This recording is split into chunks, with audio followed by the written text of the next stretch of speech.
going to be our first speaker, but before that, we're going to start off with our national anthem and our and I'd like actually Bill Ely. Where's Bill? Come here, Bill. Bill. Yeah. Are you going to sing, Bill? Oh. All right. We're doing the pledge, right? Yeah, we're doing the pledge.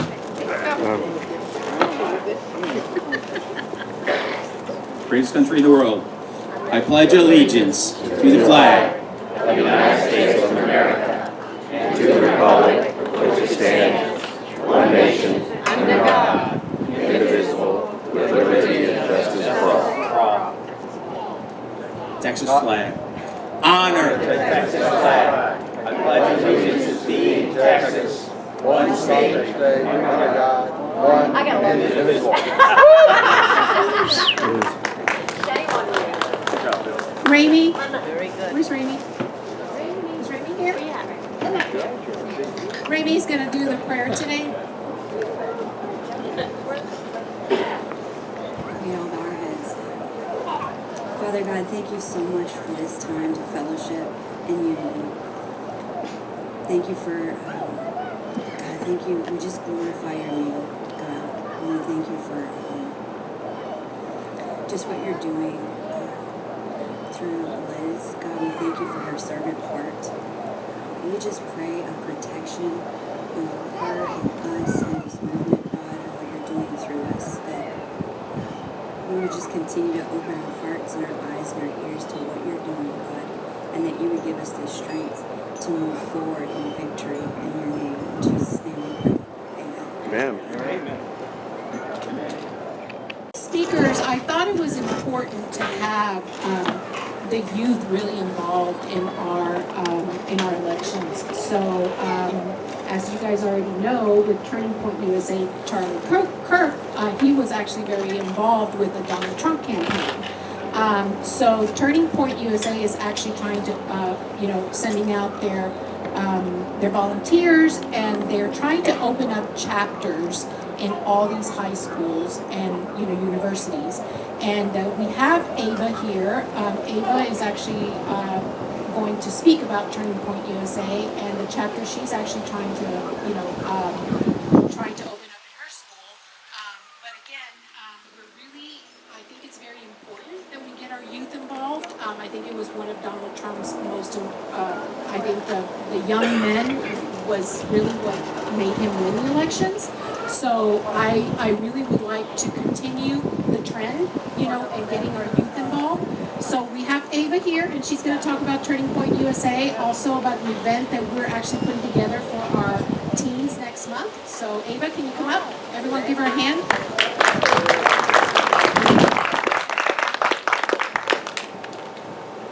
Hi guys, I'm Ava. So, Turning Point, I'm trying to start at my school. I would be the first one in CFISD to start a Turning Point chapter at Bridgeland.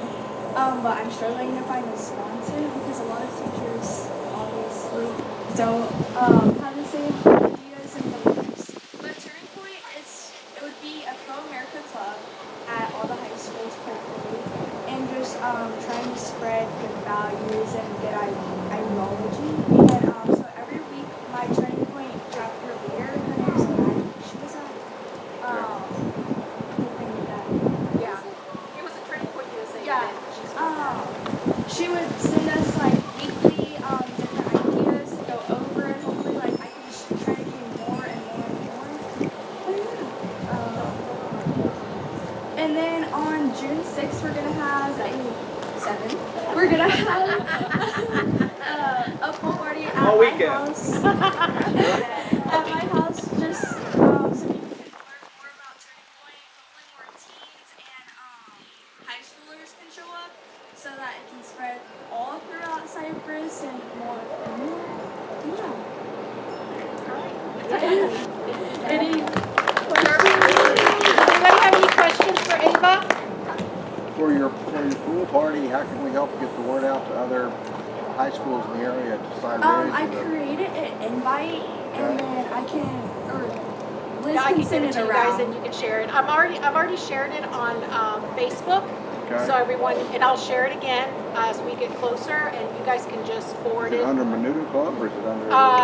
No, it's not. It's just under my name. But I'll share it again. What kind of advice do you have for the first timers that are going to start it out from scratch? My advice is to be confident and don't let like other people scare you. Like for a while, I was scared to start or get to anything started because I am still struggling with it. But like it will happen. It will, and you'll always have people to support you around you. You said you have problems getting a sponsor. So you have a sponsor now? No, I don't. But I'm meeting with my principal on Monday, and hopefully he can help me find a sponsor.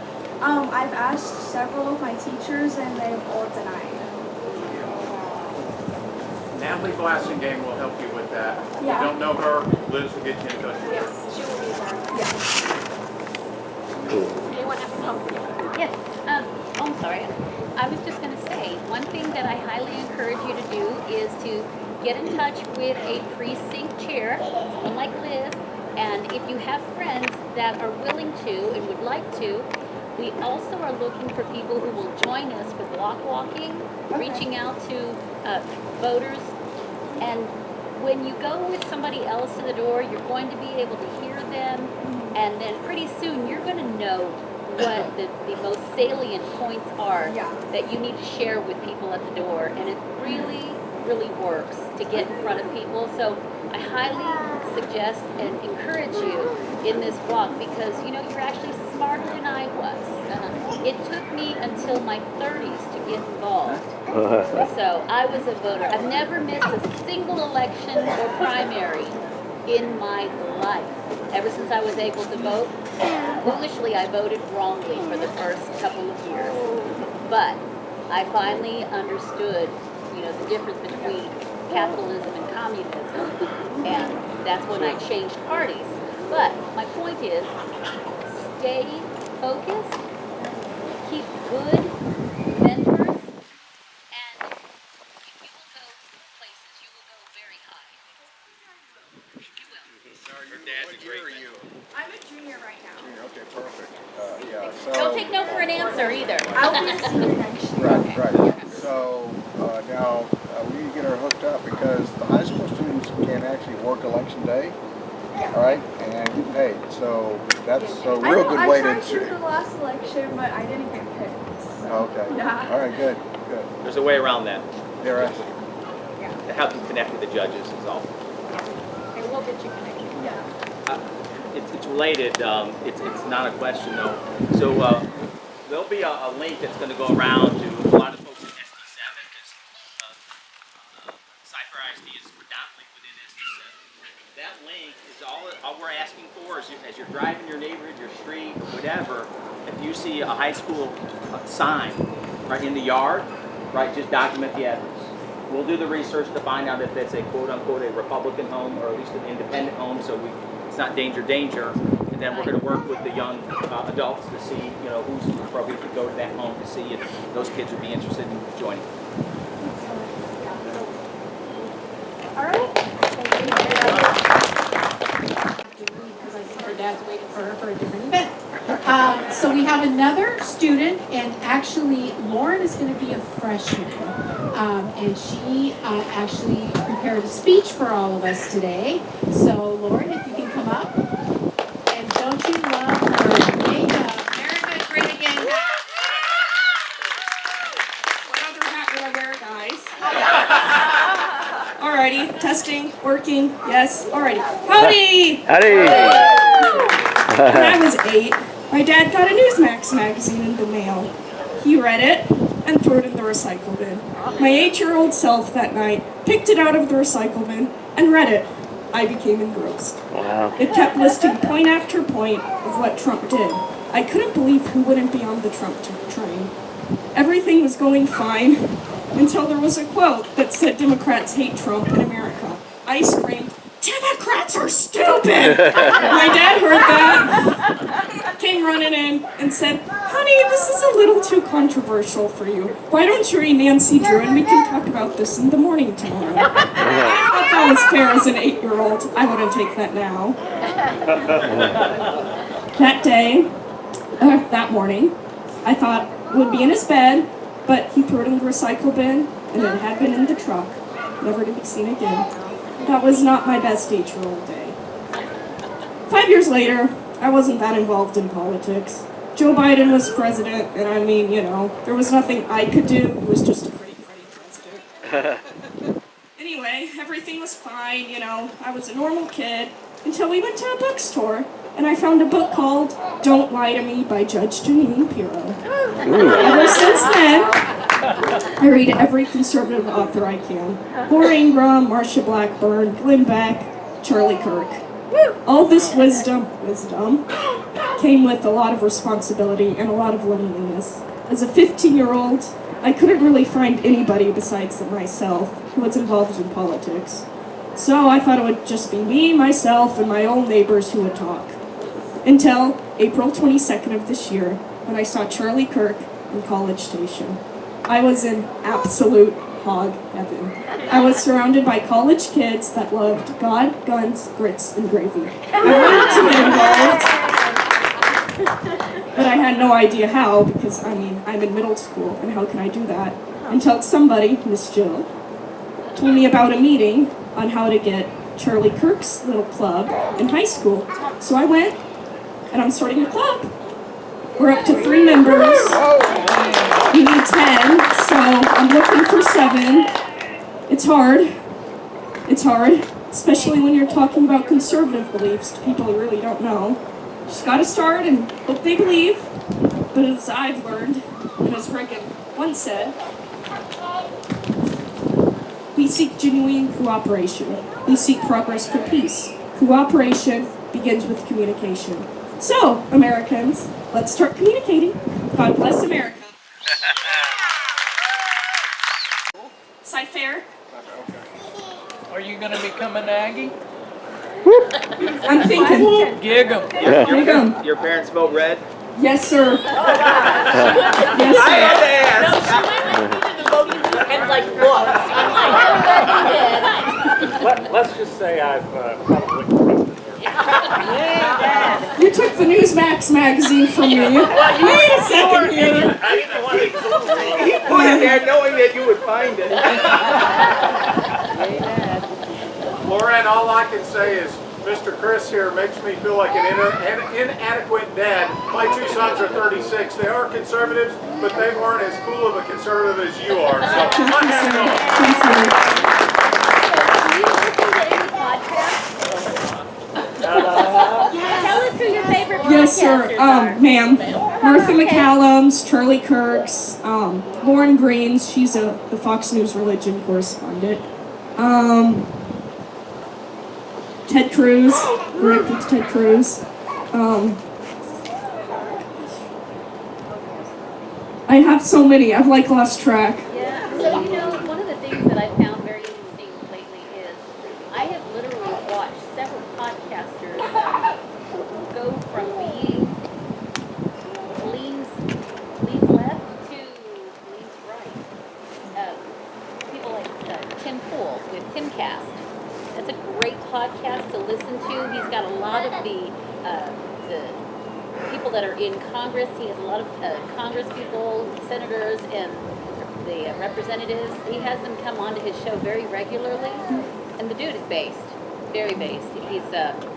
He definitely has been strong for Trump, but it's been amazing to watch their transition as everything is coming through, and in your outreach to others that might be leading, it's good to hear what they might have as a concern, because Tim is great at reversing those arguments. He's really wonderful at it, because that's who his platform is. He's speaking to independents. He's speaking to people that are young.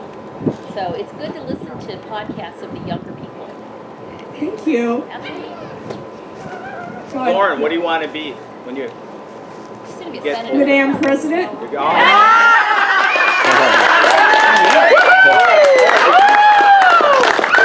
go? Thank you, sir. The Thank you. Turning Point correspondent recently that was at the ICE facilities interviewing Democrats. Did you see that?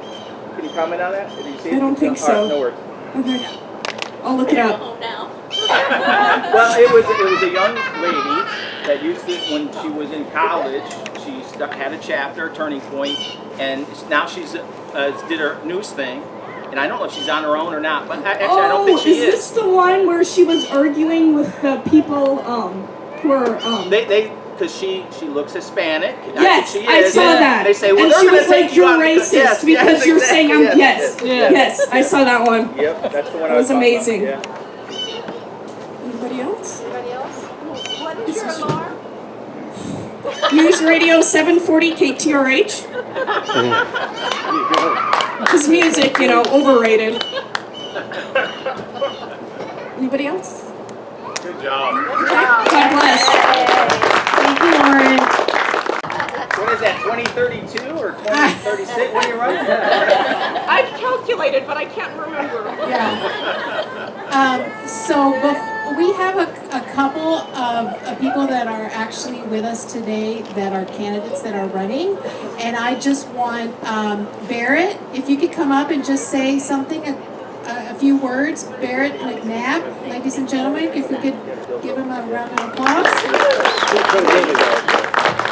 Liz, thank you so much. I really appreciate it. This is such an amazing opportunity. When she said that she was going to host the Saturday Menudo Club in a backyard barbecue, I was like, oh yeah, this is gonna be my groove right here. Yeah, no, don't get me wrong. I love having them in NYMFAs and those are great as well. But this is where family is. So my name is Barrett McNabb. I'm running for the United States Senate to primary John Cornyn.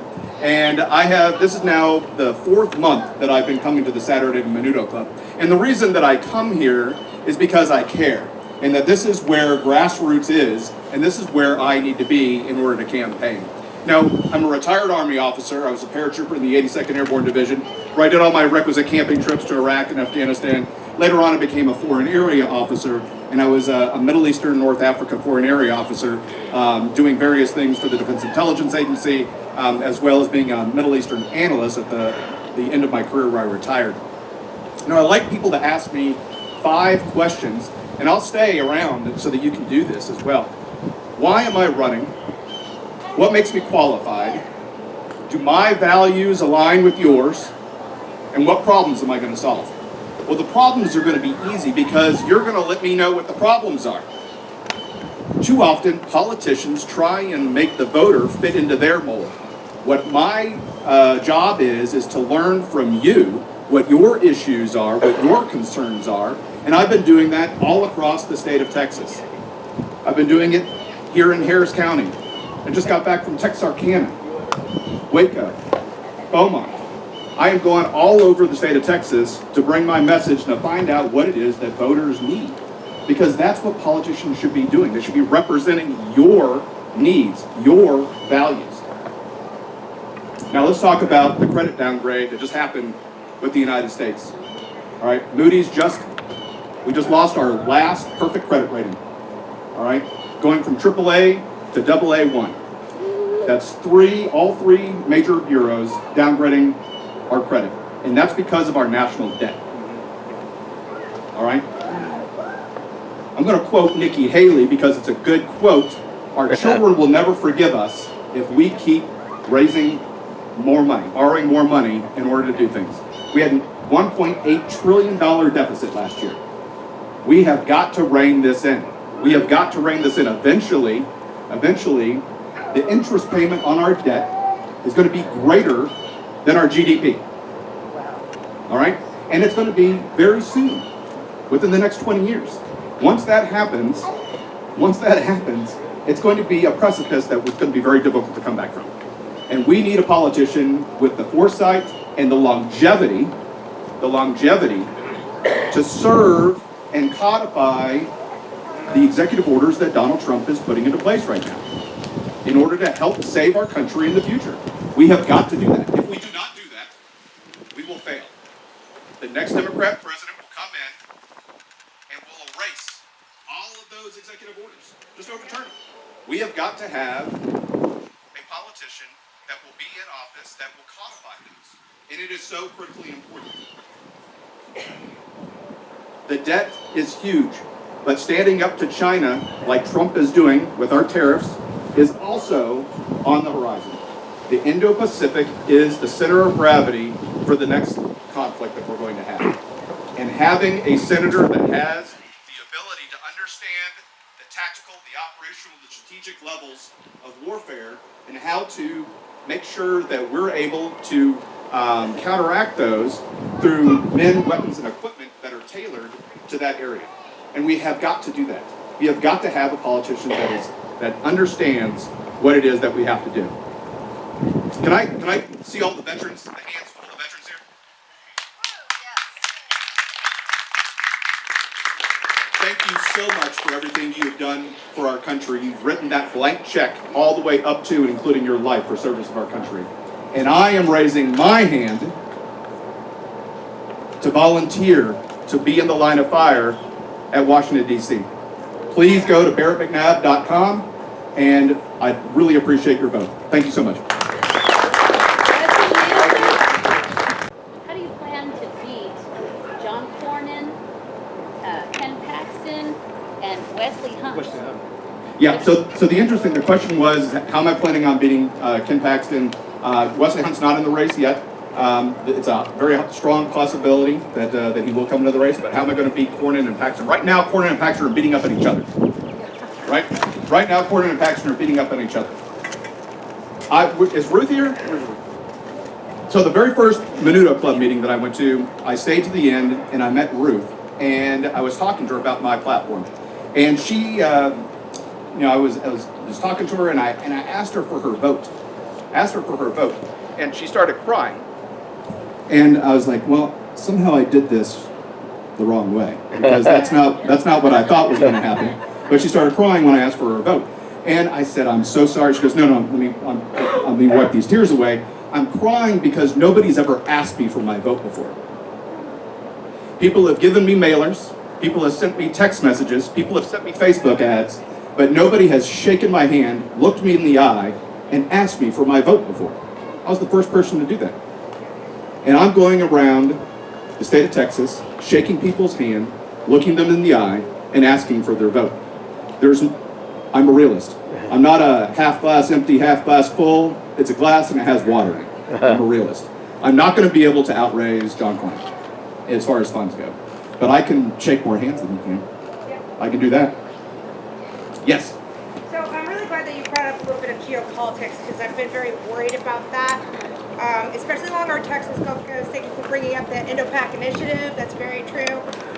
Freedom Forge you touched on, but our Texas Gulf Coast and our Southern Command is really bad. We can't even moor a fleet here. So what is your plan to sit there and actually guard our water borders? Yeah, that's a great question. So when we look at how the Department of Defense is restructuring their forces, they're looking at two major things.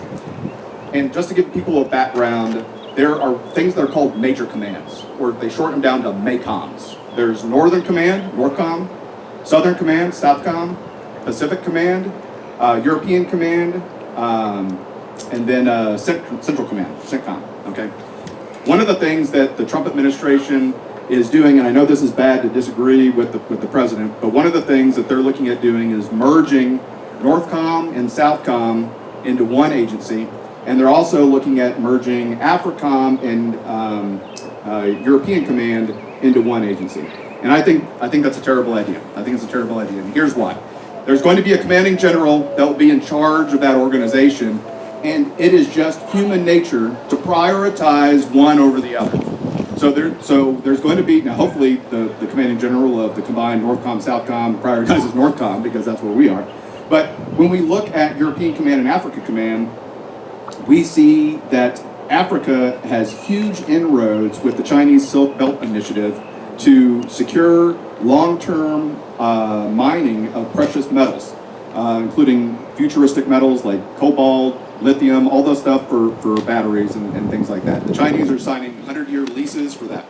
Now, specifically, because it relates to the combining of Northern Command and Southern Command, again, while Texas obviously falls in Northern Command, as you get into Mexico, you get into Southcom, right? And so I'm worried that there would be a prioritization of the border, of the land border, and not the maritime border.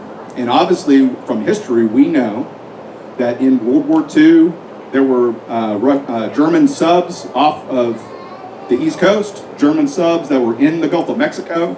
So we know that that is a liability of ours and a vulnerability. Now, obviously, we have permanent sonobuoys and things like that to track stuff, but still, it's important. And one of the biggest things that we have is the U.S. Coast Guard that is able to patrol greater than the 12-mile nautical limit from our border, and they're interdicting drug and smuggling and things like that in the open ocean. So maybe we pulled them back from the Department of Homeland Security and put them back in the Department of Defense to one, get a bigger budget, and two, be able to action what you're talking about, protect that coastway for Texas. Wait, I mean, do you think we should actually put more like a defense wing down here for shipbuilding so far behind? I mean, or do you think it would actually help us?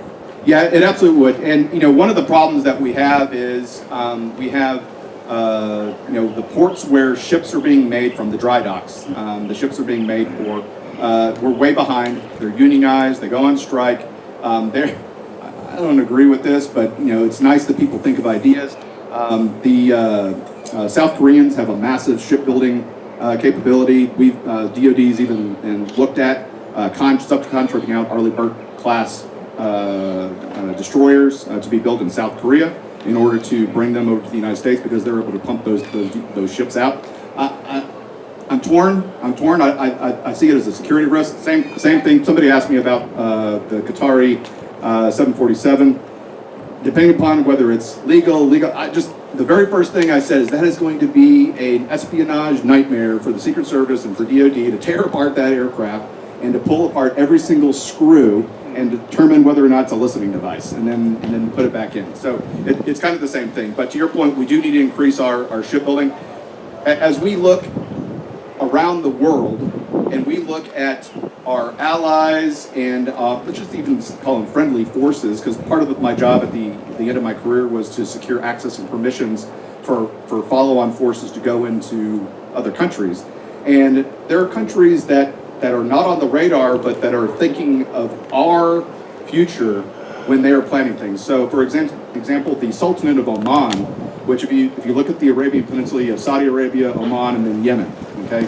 And it borders the Indian Ocean and the Persian Gulf, okay?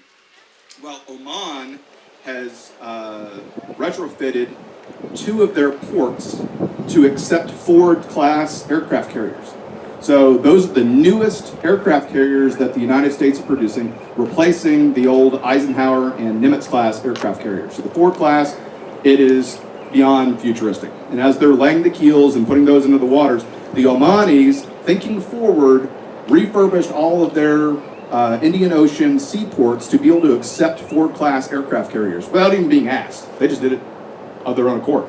Okay, because they know that the United States is shifting to the Indo-Pacific, and they wanted to make sure that we had that capability to repair and refit as needed for any future conflicts.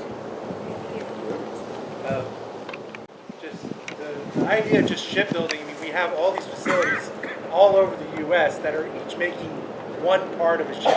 I mean, I was a DCPO when I was in the Navy. And everything's made somewhere else. The doors are made in Pascagoula, Mississippi. You have the rails that are made in Mobile, Alabama, Bath, Maine, Norfolk, Virginia, Nasco, San Diego. And they all get assembled in one of these places. So why aren't we just making every part in one place? And having Because the United States has 100 senators. and they all want a piece of the pie to be in their home state. Yeah, I mean, it's not efficient. Yeah. I mean, yeah. If you would have a huge capability shortage if you were able to target one building and blow up a bunch. It's Yeah. done. I'm saying multiple places. Sure. Yeah. Absolutely. Well, I mean, Not just one ship. yeah. We do have them on the East Coast. We have them, on. I believe Alabama has shipbuilding capabilities. You have Norfolk and on the East Coast as well. But the biggest problem that people talk about is cost overruns. And when you talk about the procurement process, people talk about why does the toilet lid cost $700? Why does a hammer cost $1,000? Well, part of the problem is if you go into how procurement happens, The DoD says we need, I'll just use F-22 fighters. DoD says we need 400 F-22 fighters. And McDonnell Douglas and Northrop Grumman, and they all say it's fine. We can make that for $100 million apiece. And we say, deal, done. And then Congress goes, so all those companies retool all of their equipment facilities in order to produce these things. And then Congress says, just kidding, instead of 400, we only need 350. And they say, well, economy of scale says that we can't make the airplane for $100 million if you want 50 fewer of them. And so, fine, we'll rework the numbers. And they say, just kidding, we only need 200. Just kidding, we only need 150 from the 400. And now you have an F-22 that people complain about that costs $300 million a plane, and it's because the economy of scale was destroyed. All right. Now I'm not saying we needed that F-22, but we can't make them anymore, which is why we went to the F-35 Joint Strike Fighter. And you know, as an infantryman, I miss the A-10. I mean, the A-10 Warthog is an infantryman's greatest friend on the battlefield. Like a honey badger. Yeah, exactly. And they said, "Oh, they don't care. The F-35 will do everything that the A-10 can." Oh, please stop. You know, but anyway, the A-10 is eventually going to get phased out. But that's the reason why they stopped F-22 to Joint Strike Fighter for F-35. To your point, to say the economy of scale and to spread all the love around to as many states as possible does make it inefficient. Hey, you're going to get this question somewhere, so I'm just going to ask it now, just for fun. We know the differences between John Cornyn and our Attorney General, Ken Paxton. They're like daylight, not right and left, you know. One's a Democrat, one's a conservative. What makes you different than General Paxton? What's your 60-second elevator speech on that question? Yeah, my 60-second elevator speech is I have more integrity than both of them. Okay? I mean what I say. If I say I'm going to do something, I'm going to do it. If I can't do it, I'll let you know, and I'll seek guidance from the voters. Okay, one of the things that I've talked about is setting up a. Is everybody familiar with the SREC? Okay, everybody is. Okay. So anyway, there are 64 of them. They're elected just in all of the Texas senatorial districts that are in the state, and I've already floated an idea with them to have a representative from the SREC in my office, paid, to be able to coordinate directly with the SREC and Grassroots in order to not necessarily seek guidance, but let them know step by step what's happening in Washington, D.C. So it eliminates any cloud of impropriety, any cloud of secrecy or anything like that. Now, another thing is, I don't believe in dirty politics, but John Cornyn has already outlaid through advertisements of some of the character flaws that Ken Paxton has with his family life. That is not a problem with me. I have a lovely, beautiful wife. Kimberly, if you wave your hand. Got a wonderful family. She's my rock. I've got my son, Cade, and my daughter, Scarlett. We both go to church, or all four of us go to church. We are, man and woman of faith. We love our country. We will not betray you. If I say I'm going to do something, I'm going to do it. If I say I'm pro 2A, I'm not going to vote for red flag laws. All right? Shall not be infringed. There's not a stutter that's in there. So which also brings me, I'm also a federally licensed FFL and a Class 3 manufacturer. So not only am I going to defend the Second Amendment, but I make it as well. So that's a big thing. So it's important for me. In fact, I really think the NFA should be, the National Firearms Act should be repealed. I think that the Supreme Court case with Bruin, which talked about that laws that were around when the Constitution and the Bill of Rights were enacted needed to be applied to the same laws today, and to go back and say, well, is that what they meant? Well, then we can't have new laws that are going to violate that. So Cornyn, lost a lot of grassroots activists when he voted for red flag laws. If I say I'm going to stand up for the Second Amendment, I'm going to stand up for the Second Amendment.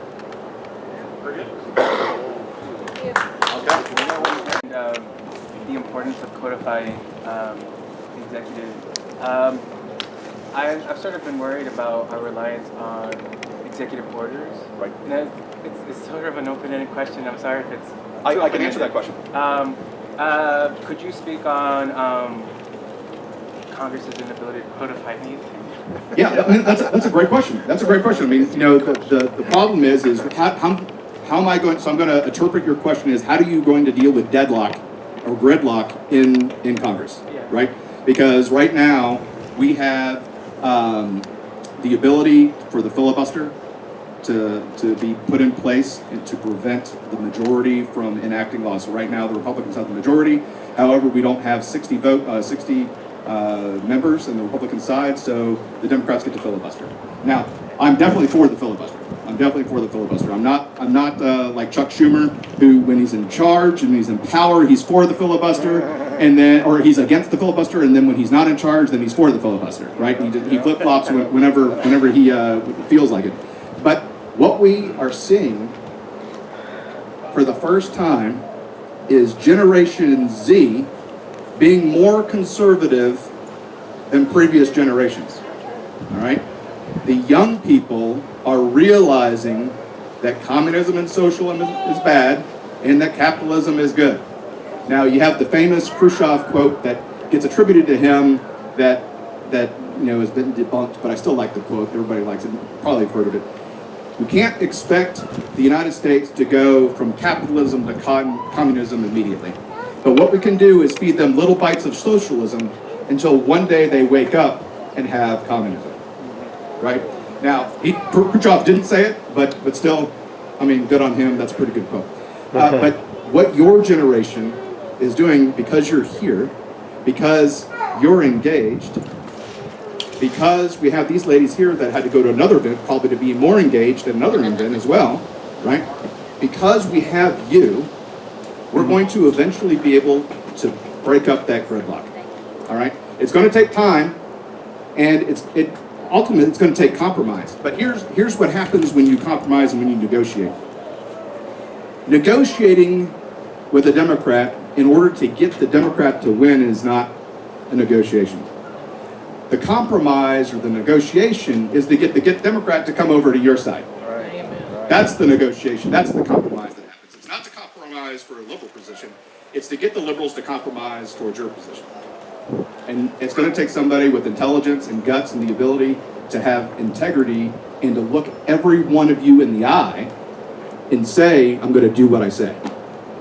And that's going to be the difference between me and Paxton, and that's going to help out with the gridlock, and it's going to be because of you, it's going to be because of you, and it's going to be because of them.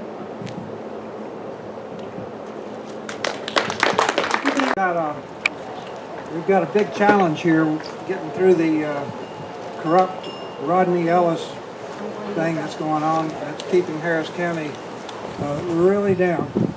So I'm going to run through this presentation, but if you have a question, stop me and ask me right away. Not just whenever it hits you, because like me, whenever I think of something, I have to do it right away. Okay, so this is me, of course, running for county judge. I ran in 2022, but that was kind of a dress rehearsal. This time I've got an organization. I've got Sam Malone's outfit doing all my advertising. I've got Mike Cordell, my campaign manager. I've got 8 more people on the team. Caroline Kane, some of you may know her. Kay Smith, Jana Phillips. We have Eduardo. We've got a bunch of good people on the team, okay? Because it takes an organization to win this kind of position. County judge is a big job. It's not a little job. It's 1,777 square miles. It's 5 million people. So you've got to have an organization if you even want to have a prayer of getting through the primary. So you're probably wondering what this is all about. This is a picture of the Republican primary that I went through in 2022. It was brutal. Actually, this is the Battle of the Alamo, 1836. What's interesting here is that this is the same year that Harris County was formed. That's kind of amazing. So, a little history. This convoluted map is our, that's our Ramos architected it, and we're stuck with it until 2030. But, believe it or not, it's not, thank goodness, it's not as bad as it looks. Okay, so I'm going to just move on. These are our illustrious commissioners and Alina Hidalgo. Isn't that a great group? The only one actually working, the only one doing anything for your benefit, not his, is Commissioner Tom Ramsey. Okay? I met with him last week. I meet with him all the time because I want to stay abreast of what's going on and I want to know what's expected of me. And also, I want to make sure that he's behind the goals that I want to achieve, because without him, I'm dead. Okay? So, with this fellow right here and his wife, Mrs. Green, they're making, I'm going to guess, $8 million a year. Isn't that great for a $200,000 a year job? I'll explain more about how that's going on. Right here. There are statutory requirements of Harris County Commissioner Court, and there's non-statutory. What I mean by that is that it is statutory that we fix roads, that we fix bridges, that we maintain drainage and flood control. That's all statutory. This is $750 million, most of which is non-statutory. Right now, the Sheriff's Department, the constables, they need $141 million. If we didn't spend all our money on non-statutory, we could easily handle that program and have lots of money left over. $88 million. This is really good. Family financial stability. Non-statutory. I don't even know what the heck they're doing there. It's crazy. We had affordable housing at $62 million. Mrs. Green got $6 million as a consultant for affordable housing just in 2024. Isn't that great? She's doing really well. The only people that are benefiting from affordable housing are the developers, architects, real estate agents, consultants. There it is. The people that need it, they're not benefiting from it. It's all chewed up by the time it gets to them. So this, and Tom Ramsey's behind me, we have to stop page 20 of the 2024 budget, which is 130 pages long. I've read it 3 times, okay? It will put you to sleep, but it is beyond corrupt. Wow, my definition is wrong. Any regulation, resolution, program, contract, or action contrary to what the majority of you would support. Garrett made one very good statement. Most politicians, you ever hear someone, I want to lead you. Are you tired of being led? I don't want to lead you. I want to do what you would do if you were in my position. I want to represent you. I don't want to lead you. And when I hear that, it just makes my blood boil.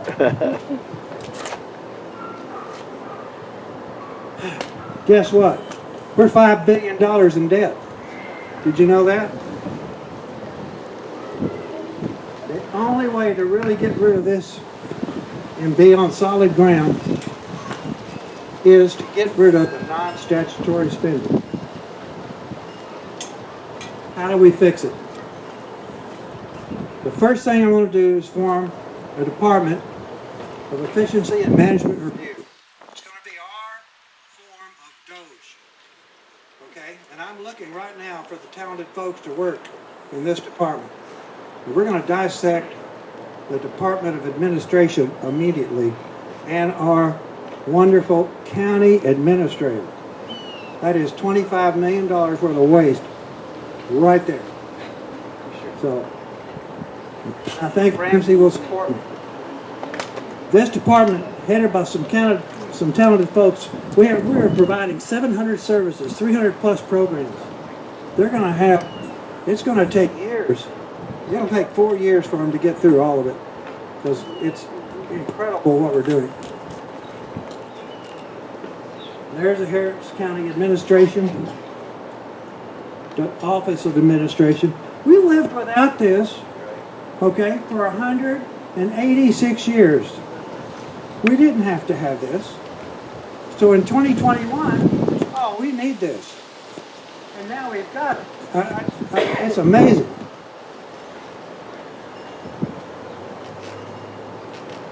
This is an interesting thing.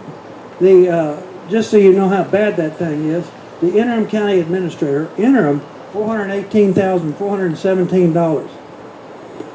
The county administrator, $389,000. That's the salary of the President of the United States in one of our departments. Cactus Jack. The appointment of a county administrator by 3 members of the Commissioner's Court could effectively remove the responsibility from your elected officials and strip residents of their ability to have local representation. And that is exactly what's going on. I've got resolutions. I've been drawing them up while I'm on vacation sometimes. I'm just drawing up what I want to do. And of course, the first one is the Department of Efficiency. The second is, because we set the tax rates, Commissioner's Court sets the tax rates. We want to set the tax rate for all seniors over 70 and all veterans over 70, over 65 actually, that's 0. In other words, it's not a deferred, we're just going to exempt them. Now how can we afford that, right? We take in $2 billion a year in property taxes in Harris County. So 12.1% of that is made up by our senior citizens. So that's 240 million plus or minus. If we get rid of just page 20, that's 700 million. So yes, we can do it, and we have the money to do it. And it's high time we do it. Yeah. Personally, as a person over 70, I'm tired of paying taxes. You too. You love it, right? Don't you love it? Yeah. Unreal. So we're going to create oversight. That's my promise to you is finally, after 189 years, we're going to have oversight. And we're going to have commissioners, instead of running around unchecked, we're going to switch that, pull the brakes. We're going to fix our budget to where you guys will be so happy. You know, Harris County is the 3rd largest county in the United States. And I believe it could be the best county in the United States. We're going to get rid of homelessness, as you know it. When I get in, if you see a homeless person, it'll be as rare as a spotted owl. I like it.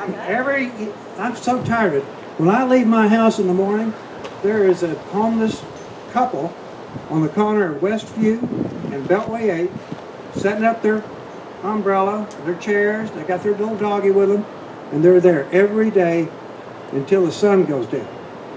Same way, I-10, Beltway 8 on the other side. I sat and had a chat with her, and I said, well, where do you sleep? She goes, well, I sleep in a little corner over at City Center in the parking garage, and they leave me alone. I said, well, that's great. And she needs to be somewhere where she's taken care of. She doesn't need to be out in the street in 95-degree weather. And it's a traffic hazard. Most accidents, you may notice, happen at intersections. And these people are at the intersection. So it's a safety hazard for them. It's a safety hazard for all of us. You know, I tell my kids, they go to a red light and they see a homeless person walking around with a sign, just roll your window. You know, it shouldn't have to be that way. We need to do something with it. They spent $47 million on it in 2024. I don't know what they do with it. Wasn't much. So any toll roads, it's another thing. We have the power to lower the toll roads.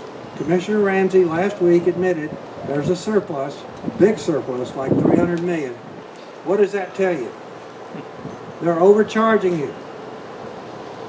I have a neighbor at my office, my next door neighbor, she has employees that show up late for work.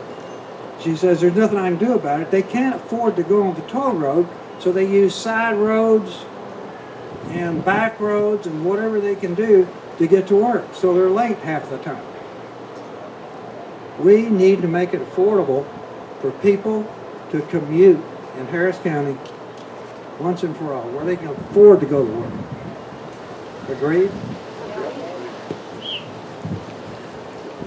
So that's, a good defense lawyer told me a long time ago, you win one issue in your trial, you won your case. We're going to stick to these very core, simple things. Homelessness, toll roads, property tax, and oversight. That's it. Everything else, if we do this, everything else will straighten out, and Harris County will be a great place to live once again. I'm Warren Howell. I am asking for your vote. And I'm also asking for money, because it's going to take a pile of money to get past Rodney Ellis and all that group.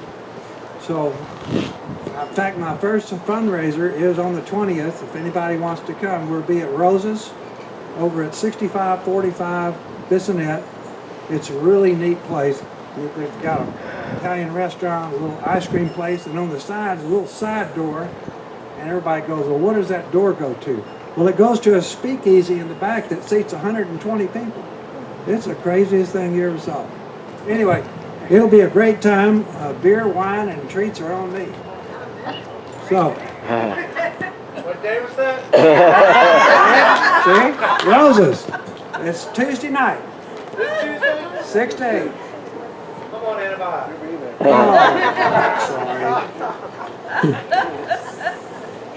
Oh, well. Anyway, I really appreciate your giving me time. This presentation is something that I need to give to every organization that will let me, okay? Because even if you don't endorse me, even if you don't vote for me, you need to know this, okay? And because I didn't know it until I've been researching this for now 4 years. So I've got a head start on it. And it's important that going into the primary, you know where we're at. No matter who you support or who you decide to vote for, you need to know what's going on. So anyone who has a group, a precinct that you want me to show up and do this presentation to, I'll be glad to do it. It only takes 20 minutes. I don't even know if I spent that long. But anyway, any questions at all? God, that's something. No? Did I do that good a job? Yeah. Well, thank you very much. It's an honor and privilege to be here. And Liz, thank you. Oh my gosh, all this work. That's unreal. Thank you, Warren. So, piggyback on Warren. So we've talked about our nation's politics, and we've talked about local politics, and let's not forget our state politics. And it's unbelievable, right? Session's almost over.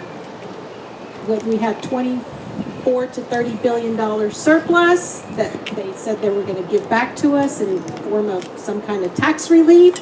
Haven't seen one bill that gives any kind of tax relief to us. No surplus, remember, just overtaxation. Oh yeah, overtaxation, right?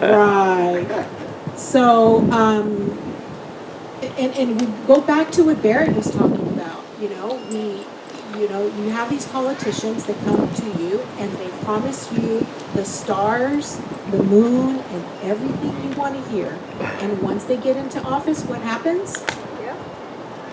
They get corrupted by all the money that comes in from God knows where, and everything that we voted them in to go do, they completely forget about us. So, I know some of you know already, but for those of you that don't know, I will be running for House District 135. We we are actually going to be having our first fundraiser on May the 29th. If you are interested in going, please let me know. We'll have a sign-up sheet. If you cannot go and you're going to be out of town or whatever, if you could get one of our little flyers, you have our little fundraiser, you can put a credit card information in the back. I decided to start hosting the Menudo Club in the northwest side of town because we felt like there was no representation for the Hispanic community. And as you guys already know, most of you do already, most of the voting block in House District 135 were Hispanic voters. So we kind of felt like we needed some kind of representation. So I actually reached out to Eduardo with a Saturday Menudo Club that sets up once a month in the south part of the city. And he agreed that we could open up a satellite office in the northwest part of town. So this is actually our third meeting, our third Saturday of the month. Andy is actually one of our co-hosts as well, and we are really trying to bring out all. I feel like there should be more transparency. For many years, people go to the polls and they don't even know what's going on. They don't even know who the candidates are. They don't know the politics. So we really need to start informing our voters and letting them know what's going on, the corruption that's going on, everything that's owed to you that you're not getting. And for those politicians that you voted for that are in office right now in Austin, you need to hold them accountable. We need to hold them accountable, and we need to find people to primary them, because if you have 80% of your precinct chairs up in the Capitol, letting you know who you should vote for Speaker of the House, and you go against every single one of them, we have a problem. We have a big problem. So again, my name is Liz Ramos. I will be running for House District 135. I, again, will represent you, your values. I hope that you come to my fundraiser, May 29th. So it's going to be at the... Shall I hand them out to people who want you can. It's going to be at the McNerney's house. The address is on the flyer. If you are interested in going to the fundraiser, please sign up. Vicki has a sign-up sheet. If not, if you can fill out the back of the form, and it'll ask for like the credit card number and everything, and just let us know how much you want to donate to the campaign. We will launch the campaign. It will go live next month. Probably first or second week, right, Bill? Somewhere around there? First, second week of June, it will go live. And I can promise you that nobody is going to outwork me. Nobody. I might. Vicki, I want you to talk a little bit about, I know, Vicki, we had a little bit of low representation on the south side of SD7. So Vicki has actually volunteered and has found a location for us to start meeting and gathering precinct chairs. So I want her to speak a little bit about that. And again, I am going to be covering this district in every direction, north, south, east, west. We're going to have precinct chairs. We're going to try to fill all the precincts that are empty. And by the time January gets here, we'll activate everyone and just send everyone out and just, let them know who we are, what we're doing, what we want to do. And yeah, so anyway, I appreciate you. I appreciate you for being here. And here is... Liz, can I make one comment? Oh, sure. Just so you guys understand, so the House District 135 got 45% of the presidential ticket, 24 voted for Trump. But the House representative that represents those same people, he's a 5 out of 100 in terms of his progressive to conservative race. So he's not representing the people, right? That you should be, you would think 45% red and 55% blue, which we may not like either, but you're certainly not, 5% red and 95% blue. So helping Liz show that she can raise money will help her long term. So again, if you can, a little bit or whatever, it would really help her in terms of being able to secure funding down the road. Because that person she's running against, because we didn't have anyone this last year, he was unopposed. But prior to that, I think it was 2020, or 2018, 2020, he raised over $1 million. Okay, and he only won by 300 votes. The districts were a little bit different then in terms of the redistricting that happened in 2020, right? But again, you know some folks that live in 135. Please help introduce them to that list. Thank you. I think I've spoken to just most everybody here. There's a few people I haven't called to invite you, but once I have your number, you probably will be hearing from me soon. My name is Vicki Kunetka, and I live in this precinct 813.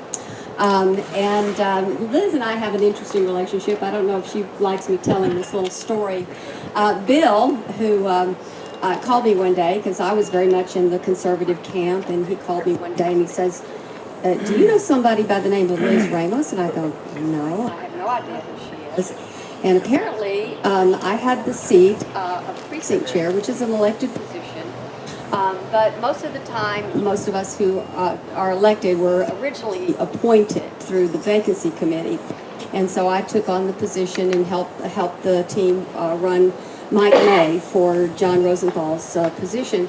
Anyway, long story short, I found out that it was coming my turn to get on the ballot and run again. And I mean, shocker, there are so few people who even want this position who thinks that you would ever have to fight for it. And come to find out that Liz had filed to run against me. I didn't know anything about her. Bill didn't know anything about her. I did everything I could to find out, and I go, who is this lady? Why is she running against me? Who put her up to it? What's her values? Does she share my values? Is she not on a different track, politically speaking? Well, anyway, one thing led to another, and it lit a fire under me. I'd overcome some back issues and stuff, so I kind of had to coast there for a while, but she had a good point. You know, she was a Republican in this precinct and who had not been contacted by a Republican precinct chairman. And for some reason, her name wasn't on my list, but that's neither here nor there. I sent her a little email, and I go, you know, I'm already a precinct chairman here, and I don't know if she knew that. I don't think she did. But she was going to run, and I go, okay, game on. So I did my darndest to beat her. And I don't feel bad about that because I genuinely, in my full heart, believe that God had something bigger in mind for Liz Ramos. And it wasn't to be a lowly precinct chairman. Well, once Joe Rosenthal came up on the ballot and I saw that he ran unopposed this last time, my little brain went to thinking, oh my gosh, nobody was on the ballot against him. I go, I don't need the job. I couldn't do the job. I don't want the job. But we need somebody to put their name just to be voted against. And so I seriously considered it for about 2 minutes. Then I found out the filing fee was north of $800. I go, well, that's not happening. Well, a couple of days later, Bill called me, and I've been kind of snooping on Liz as best I could, you know, finding her on Facebook. And I thought, oh, she's pretty. Oh, she photographs well. Oh, she looks poised. And in the back of my mind, I'm thinking, you know, I don't know where she stands politically, but she's got to be better than Joe Rosenthal. So that was in the back of my head, and I was thinking, I wonder if she would be interested. But it didn't go. And then 2 days later, Bill says, who is this Liz Ramos? Is she, you know, what was her name? And I told him about it, and I gave Bill all my information. And he called Liz, and she didn't know who he was. And anyway, he vetted her, and I thought, okay. Actually, I have a Okay. story. So Bill actually sends me a message. I didn't know who Bill was. He sends me a message, a private message on my Facebook, and I said, I don't talk to men on Facebook private message. Who's this guy, you know? So I started asking around. They're like, that's Bill Ely, because he's done like William Ely. I said, that's Bill Ely. And I said, okay. And I said, why is he private messaging me? And why does he want to meet with me? So anyway, I talked to a lot of conservatives, and they're like, you've got to meet with him. So I did. I met with Bill. I met with Terry. I met with Clark.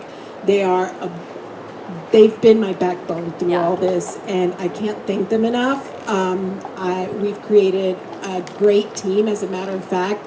even I have signed up with an advisor, and I told her, I said, I'm not going anywhere. I'm not going to sign on the dotted line until I bring my 3 amigos with me. And she agreed, and so here we are. Bill, Terry, Clark, and Jessica Colon will be my my campaign team. So thank you. I had to say that. Give me the mic back. Well, anyway, once Bill had a chance to talk to her, and I thought, okay, this is good. You know, we're on the same team. There's no ego here. I don't have to be precinct chairman for the glory of it. Good Lord, it's a lot of work. So I decided to give her a call, and I said, "Do you want to meet for lunch?" And we got to meet for lunch, and we became instant besties. I consider her a best friend. I don't know what she thinks about me, you know. But ever since then, it was like when Bill raised her name or was asking what her name was, and the timing of everything, it's like, this is a God thing. This isn't about me versus another precinct chairman who's targeted me because I'm too conservative. This is about God wanting me to be here and her to be elsewhere.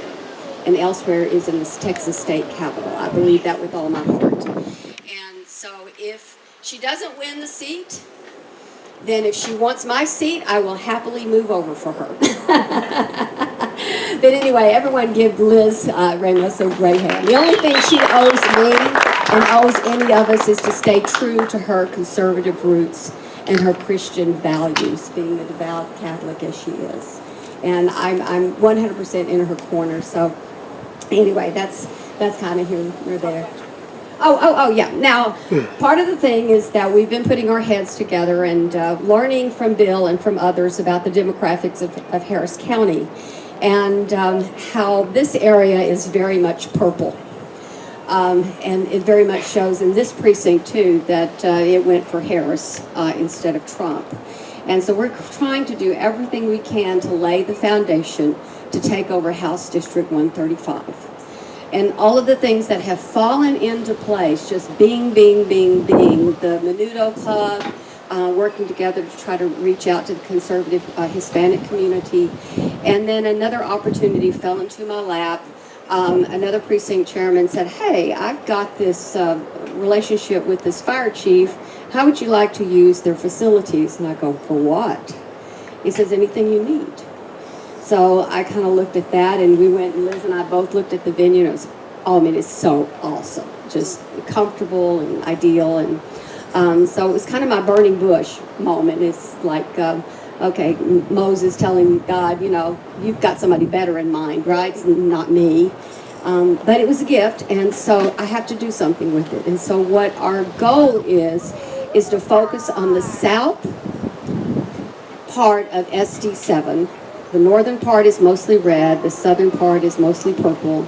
And so we birthed the idea of a South 7 meetup club. And I've kind of stayed away from political flag words, to kind of keep it on the low key. But I want to invite you. The first event will be on Tuesday, June the 24th. I'm going to make hot dogs for you and homemade baked beans. I got to learn how to make baked beans. Push over the can. Well, I'm going to go homemade. But anyway, any questions about that? Vicki, where is this facility? This facility is at the Westlake Fire Department on Psalms Road. That is the crossroad from Fry. If you're coming down Highway I-10 and you get to Fry, go north on Fry, and then Psalms is across the street, about 1.5 miles, 2 miles north of I-10. You just take a ride. It's next to the Kentucky Fried Chicken. So I've got the address here, the time. Let me know that you're coming. I'd love for you to come. Love to feed you hot dogs. Let's get some things shaking in SD7 and House District 135. And let's take back some seats from the Democrats, because Beto O'Rourke did a lot of damage when he ran the last time. All these other little positions gained some traction. We need to take those seats back. I'm done. Anybody have any questions? Okay, I'm going to pass these out. Anybody else have any questions? remind everyone, so the Turning Point USA pool party is going to be on June the 7th from 12 to 3. And we'll be posting it everywhere. So if you guys want to go, if you guys want to help donate for pizza, drinks for the kids, again, the goal here is to get all the kids involved, to start these chapters in the high schools. And I actually already have Miss Reese. She is actually going to take on Ava to be to get paid to work on election day, because I think you're a judge, right? Early voting and election. Early voting and election voting. So anyone knows of any kids that want to work that are old enough to do it, we do have a lot of judges, and we can get them connected so they can get paid for their work. Anyone have any questions? Yes, ma'am. I need help with some legislation. I have 200 veterans that are waiting for beds in retirement homes right now. Will you commit to co-sponsoring legislation for True Choice for the money for the veteran? Because the state of Texas controls the VA homes here. Will you commit to co-authoring or co-sponsoring to a bill to give veterans true choice so they don't burden their family members, so they can choose the retirement centers they want to live at, and let the money follow the veterans? Absolutely, 100%. And I'll get that money taken away from all the DEI stuff that they passed. So, anyone else? Thank you guys for coming. There's plenty of food left over, so you guys can go ahead and eat. We have our flyers here. Don't forget, if you can't go to my fundraiser, please fill one out and put your credit card information. And if you can go, please let me know. Sign up, and we'll send you an invite. Who won the sides competition? Oh, you know what? It was the squash casserole. Yeah. They told me. 1, 2, 3.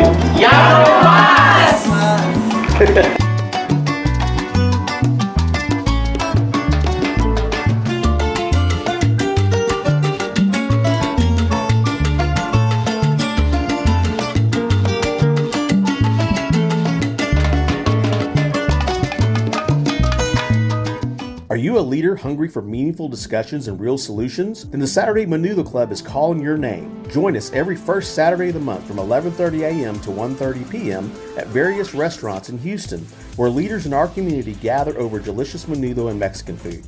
It's not just about the food, it's about the people who add flavor to the dialogue. We address crucial issues like education, commerce, government waste, family concerns, faith, crime, homelessness, and making a difference. Our gatherings feature renowned speakers who inspire us to take action, and every event is recorded for our YouTube channel and website. Get ready, the Saturday Menudo Club is coming to a restaurant near you. Connect with like-minded leaders, exchange ideas, and work together towards a brighter future. Visit SaturdayMenudoClub.com to join the club today. Remember, it's not just a meal, it's a media experience for leaders. Stay hungry, my friends. 1, 2, 3.